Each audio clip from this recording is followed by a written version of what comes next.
Shalom, saudara-saudara yang dikasihi Tuhan Yesus Kristus, puji Tuhan. Senang sekali hari ini kita beribadah bersama-sama dan bersyukur. Ini hari adalah tanggal 28 Juni, minggu terakhir, minggu keempat. Saya berharap kita sudah mempersiapkan diri untuk mendengarkan apa yang Tuhan ingin katakan kepada kita semuanya, yang olehnya kita menjadi pelaku-pelaku firman Tuhan. Saudara, kita masih ingat apa yang Tuhan inginkan dalam kehidupan kita, yaitu supaya kita mengerjakan pekerjaan Tuhan. Kita mengerjakan pekerjaan Tuhan selagi kita masih ada kesempatan yang Tuhan berikan. Apa itu pekerjaan Tuhan? Salah satu diantaranya adalah kita memberitakan Injil, kabar baik, kita menyampaikan Yesus kepada semua orang.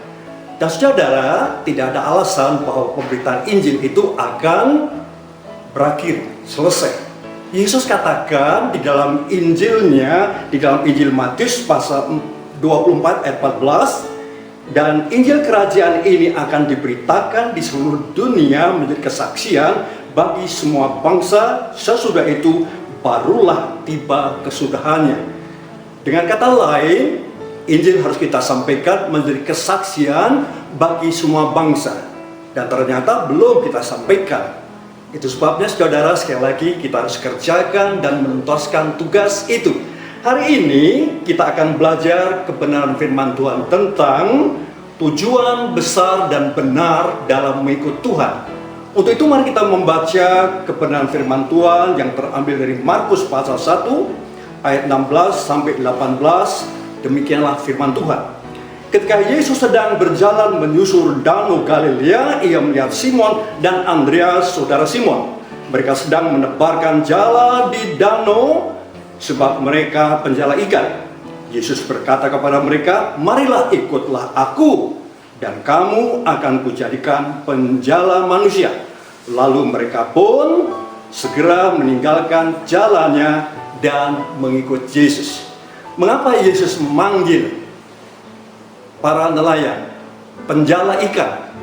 Tentunya ada alasan. Saudara, Tuhan memanggil mereka pasti ada tujuan yang harus mereka lakukan. Tuhan memanggil mereka bukan untuk hidup senang-senang, sukses, meneruskan usahanya sebagai nelayan maju, bukan itu. Tapi Tuhan mempunyai rencana dalam hidup mereka untuk berbagi berkat kepada sesamanya, untuk berbagi anugerah Allah kepada semua orang. Dan saudara, mereka adalah nelayan-nelayan yang hebat, sekalipun mereka adalah manusia biasa. Mereka orang-orang yang biasa, sibuk. Mereka tidak mau berdiam diri, bermalas-malasan, dan mereka tidak takut bekerja. Dan bukan itu saja, mereka mempunyai kesabaran, mereka juga mempunyai keberanian, menunjukkan mereka adalah orang-orang yang penuh dengan tanggung jawab, suka dengan pekerjaannya. Di samping itu, mereka juga adalah orang yang punya keahlian. Bagaimana mereka tahu untuk mendapatkan ikan. Tapi mereka juga adalah orang yang punya keyakinan atau iman. Secara dengan hal-hal inilah Tuhan sangat tertarik dan Tuhan mencari orang-orang seperti itu. Saudara, bagaimana Tuhan telah mengubah hidup mereka, tujuan mereka berubah. Sebagai seorang nelayan, pasti dia akan maju. Apalagi kalau dia mau mengikut Tuhan, ada harapan untuk maju. Tapi Tuhan punya rencana lain. Dan Tuhan memanggil mereka untuk mengikut Tuhan. Saudara, Tuhan inginkan mereka untuk memenangkan jiwa bagi Tuhan. Saudara, Tuhan luar biasa. Bagaimana mereka begitu mempunyai respon yang begitu cepat menanggapi panggilan Tuhan. Bukankah sesungguhnya itu mereka punya keberanian untuk meninggalkan zona nyaman. Tetapi saudara, mereka mengikut Yesus dan dipakai oleh Yesus dengan luar biasa. Hal apa yang ada pada diri mereka yang merupakan faktor penting yang mendukung mereka dapat mewujudkan tujuan hidup mereka yang benar, yang mulia, yang besar dalam Tuhan.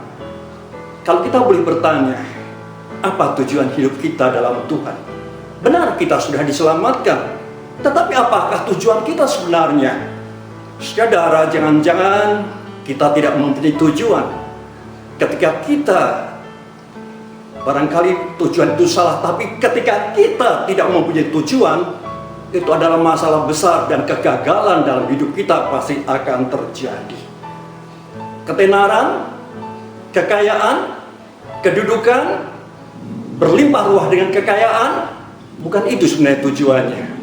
Tuhan punya tujuan supaya kita menjadi berkat banyak bagi orang lain. Saudara, bagaimana Simon bisa begitu cepat meresponi panggilan Tuhan dari penjala ikan menjadi penjala manusia? Ada beberapa hal penting yang menjadi faktor pendukung yang ada dalam diri mereka. Pertama-tama adalah ketaatan kepada perintah Tuhan. Saudara, begitu cepat ketika Tuhan berkata, ikutlah aku, dan mereka meresponi untuk ikut Tuhan. Dalam Injil Lukas pasal 5 ayat 1-11 menceritakan secara lengkap perjumpaan Simon dengan Yesus. Hari itu Tuhan meminjam perahu Simon untuk digunakan sebagai mimbar apung dalam memberitakan, mengajar kebenaran firman Tuhan kepada orang banyak. Dan setelah Yesus selesai mengajar orang banyak, Yesus berkata kepada Simon, bertolaklah ke tempat yang dalam dan tebarkan jalamu untuk menangkap ikan. Saudara, perintah Tuhan ini dilakukan. Perintah Tuhan ini diresponi oleh Simon. Kita membaca di dalam Lukas pasal 5 ayat 4-5 yang berbunyi sebagai berikut. Setelah selesai berbicara, ia berkata kepada Simon, bertolaklah ke tempat yang dalam dan tebarkanlah jalamu untuk menangkap ikan. Simon menjawab, Guru, telah sepanjang malam kami bekerja keras dan kami tidak menangkap apa-apa. Tapi karena engkau menyuruhnya, aku akan menebarkan jala juga. Saudara, arahan Tuhan Yesus itulah yang didengar oleh Simon. Tuhan memberikan arahan dan pimpinan kepada Simon dalam menangkap ikan. Sementara itu, saudara, Simon dengan jujur mengakui kegagalannya. Dia berkata, Guru, sepanjang malam kami sudah bekerja keras tetapi tidak mendapat apa-apa. Saudara, Simon telah mentaati perintah Tuhan dan ia melihat banyak ikan dalam perahunya. Simon tidak mempertanyakan Tuhan apa yang ia katakan hari itu.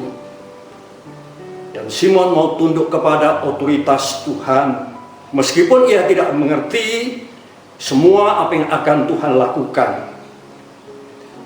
Saya ulangi, dengan jujur, saudara, ia mengakui kegagalannya dalam kerja keras.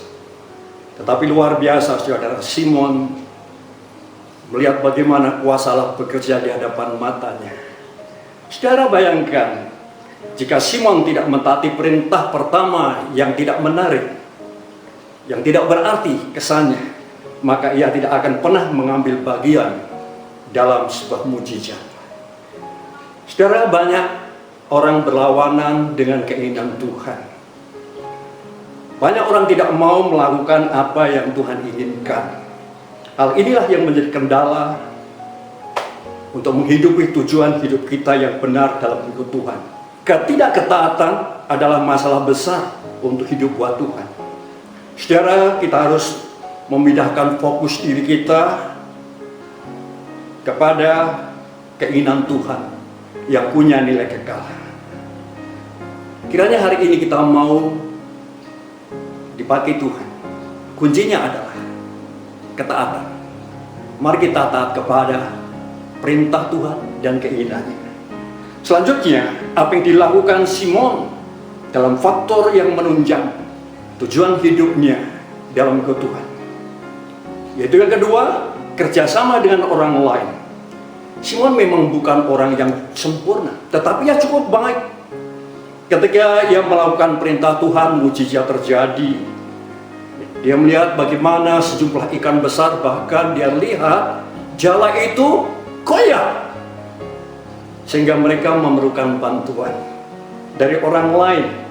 Sebagaimana tertulis dalam Injil Lukas pasal 5 ayat 7, Lalu mereka memberi isyarat kepada teman-temannya di perahu yang lain supaya mereka datang membantunya. Dan mereka itu datang, lalu mereka datang membantunya. Lalu mereka mengisi kedua perahu itu dengan ikan hingga hampir tenggelam. Luar biasa.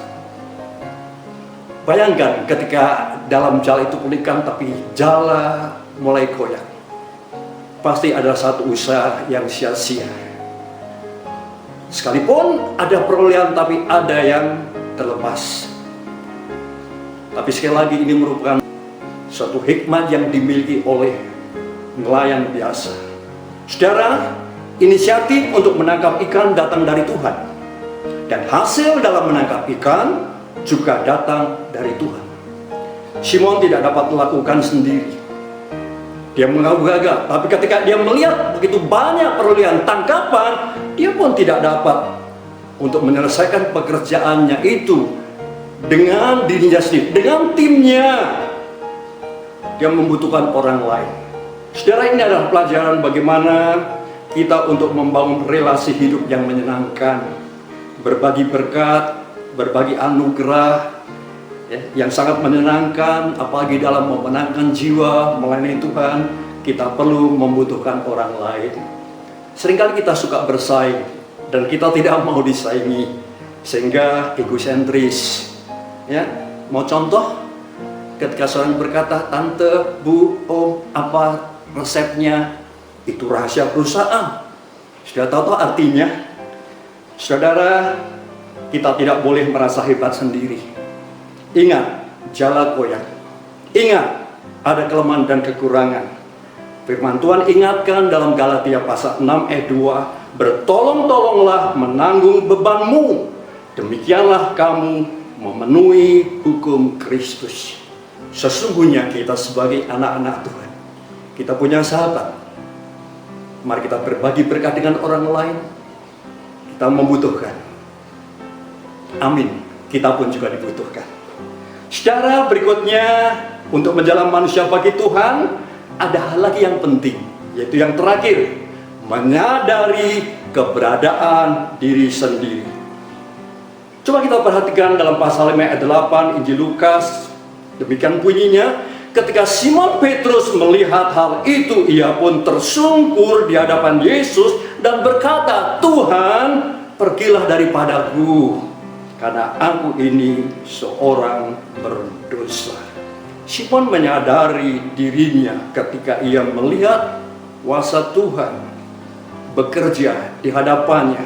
Dia melihat pribadi yang ajaib, perkataannya ajaib, perbuatannya ajaib, sehingga ia merasa tidak layak, tidak penting di hadapan Tuhan yang telah menyatakan kuasanya. Kalau bicara hari itu dia bangkrut, tetapi Tuhan telah membuat suatu keajaiban. Saudara, jangan lupa saat itu ada banyak orang menyaksikan kejadian yang penuh kuasa dan mujizat. Dan puji Tuhan, ketika Simon Petrus menyadari keberadaannya, Tuhan berkata, meneguhkan kepadanya sambil mengatakan, "Jangan takut, mulai dari sekarang engkau akan menjadi penjala manusia." Simon beroleh anugerah Tuhan untuk menyertai pelayanannya. Saudara, kadang-kadang ketika manusia itu sukses, banyak yang lupa diri, banyak yang tidak dapat menempatkan diri yang sebenarnya, merasa having good, merasa feeling good. Mari kita belajar seperti Simon. Ketika melihat keberhasilan yang luar biasa, dia tidak jingkrak-jingkrak merayakan keberhasilan, "We are successful company." Tidak. Saudara, ingat, kesombongan berjalan bersama dengan lupa diri. Hilangnya kesadaran akan diri, dan itu akan merusak dan menghancurkan bangunan kehidupan kita. Saya percaya kita semuanya sudah mengerti bagaimana tujuan kita dalam mengikut Tuhan. Saudara, harap kita tidak menjadi seorang petualang, adventures atau petualang. Itu bisa berarti prajurit yang mau menggabung dengan prajurit lain atau tentara lain asal bayarnya tinggi. Saya berharap kita semua mengerti ada tujuan yang hebat dalam kehidupanmu. Tuhan mau memakai kita. Hari ini firman Tuhan mengingatkan kepada kita bahwa tujuan yang benar, tujuan yang mulia dalam mengikut Yesus adalah menjalan manusia. Dengan kata lain, engkau hidup untuk Tuhan. Kita diselamatkan untuk menyelamatkan. Betul. Kita diberkati untuk memberkati. Saudara, Tuhan memberikan visi kepada kita untuk melihat kesempatan yang Ia taruh di hadapan kita supaya kita menjadi berkat, berbagi anugerah kepada orang lain. Pimpinan Tuhan membawa jiwa-jiwa sebagaimana yang dilakukan oleh Tuhan kepada Simon. Saudara, pelayanan, pekerjaan apapun bukan suka-suka kita. Itu adalah maunya Tuhan. Jika kita barangkali ada satu keraguan, kita bisa dan kita perlu berdoa.